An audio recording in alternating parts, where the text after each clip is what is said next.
Now, French President Emmanuel Macron is in Ramallah, where he's meeting with the Palestinian Authority President, Mahmoud Abbas. Earlier, he met Israeli Prime Minister Benjamin Netanyahu in West Jerusalem.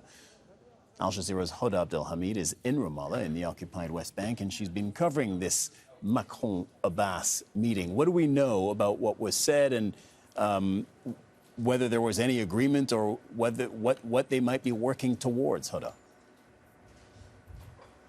Well, we were just actually listening to Palestinian leader Mahmoud Abbas sitting next to Emmanuel Macron. That's after their meeting. They just appeared on Palestinian TV. Now, Mahmoud Abbas said that he had been warning for a long time that there would be ramification if there isn't a resolution to the Palestinian issue.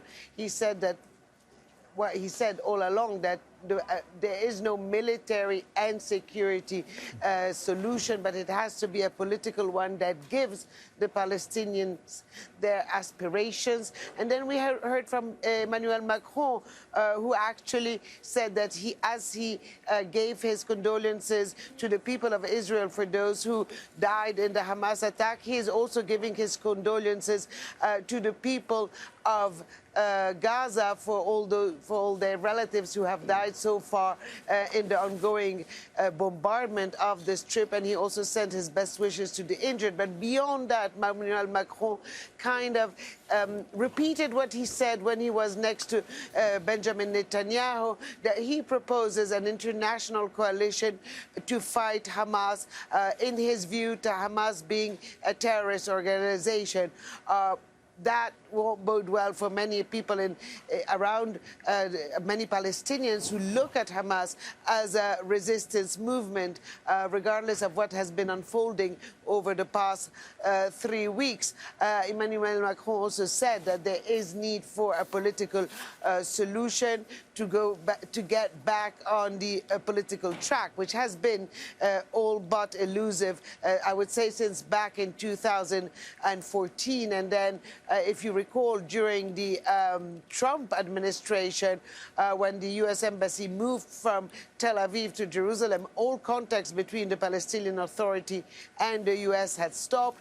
That has picked up again now under the Biden administration. But from there to be able to have actually a political solution that would include Israel, I think there's still need for a lot of negotiations and a lot of behind closed doors talks. But Mahmoud Abbas does agree that there is need for a political solution. Hoda, we're also hearing about the death of a second Palestinian prisoner in Israeli custody. What do you know about that?